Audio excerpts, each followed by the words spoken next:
Beauty. Its definition has definitely evolved over the years.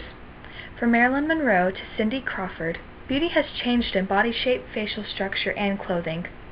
Yet, as the model in the magazines they feature and evolve, the body standards are getting smaller and smaller.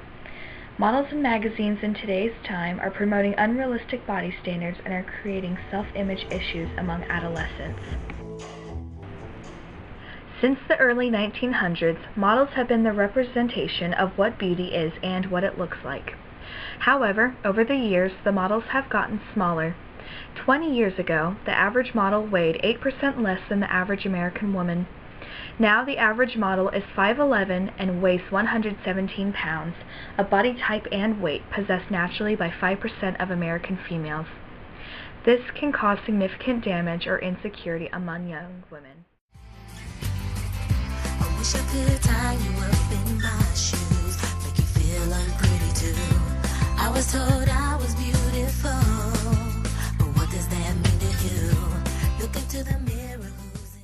These influences can create a disorder called body dysmorphic disorder, which causes misperception of areas of the body. People suffering from BDD get caught up with small or non-existent flaws with their bodies. They will often acquire high levels of depression, anxiety, self-loathing, and embarrassment. She just wants to be beautiful. She goes unnoticed. She knows no limits. She craves attention. She praises an image she prays to be sculpted by the sculptor. Body dysmorphic disorder is a situation where somebody thinks about themselves in such a low esteem that in many ways you can't ever satisfy their goals. Body dysmorphic disorder often results in eating disorders, self-harm, and addiction of some kind. Everybody ends up feeling inadequate in some way or another.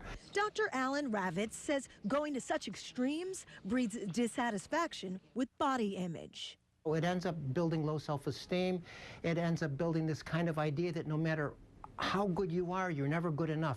Nobody has an 18-inch waist, except for people with anorexia nervosa. She has dreams to be an envy, so she's starving, you know, cover girls eat nothing, she says. The media is slowly creating a generation that are constantly comparing themselves and putting themselves down. This can lead to not just BDD, but also eating disorders, which account for 1 death every 62 minutes. The general standard in beauty is an image that isn't attainable, and there are too many adolescent girls hurting themselves to get that magic number on the scale, or that perfect thin look. It's a cycle that is hurting the future generation of America, but it is something that can be prevented. Tell someone they look nice. Don't get so caught up with photoshopped magazines or super skinny models. And don't let the media define what your body should look like.